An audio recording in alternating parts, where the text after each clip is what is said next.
మళ్ళీ సరే మళ్ళీ వచ్చినప్పుడు మళ్ళీ పోయి కూడా చేయించుకుంటాం.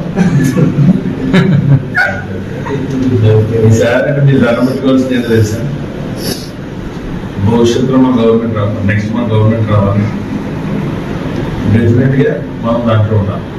ఇంకా మీ అందరికీ ఒకటి గోల్డ్ సబ్సిడీలు కూడా ఉన్నాయి ఫిషరీస్ కి. అంటే మీకు 40% సబ్సిడీ, అంటే బోట్కి 40 రూపాయలు సబ్సిడీ వచ్చి బోట్లు కానీ వల్ల కానీ ఎన్ని ఉన్నాయి. ఎవరు వాడుకోరు, ఎవరు అడగరు. డిపార్ట్మెంట్ మమ్మల్ని దిగుతా ఉంటుంది, ఆటోలు, ఐస్ బాక్స్ ఇవన్నీ కూడా. మరి ఎందుకు వచ్చి మాకు కావాలని ఎవరు అడగరు. మమ్మల్ని ఆ ఎదురు తిరిగిన నాయకులు కూడా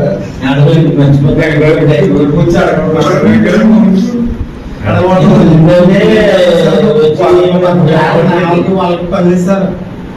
ఈ గోదావరి పక్కనకి మధ్యలో తగ్గిపోయి కదా, సొంతకి గోర్లే తప్ప స్నానం తెప్పలు ఎక్కడ కూడా అందులో ఆలోచిస్తారు. మొన్న ఆఖరికి ఒకసారి నేను ప్రబడ బాబుతో అన్నా,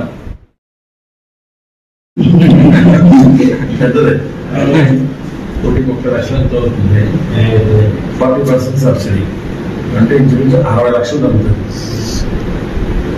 కొంతమంది చూసి ఇచ్చారు కూడా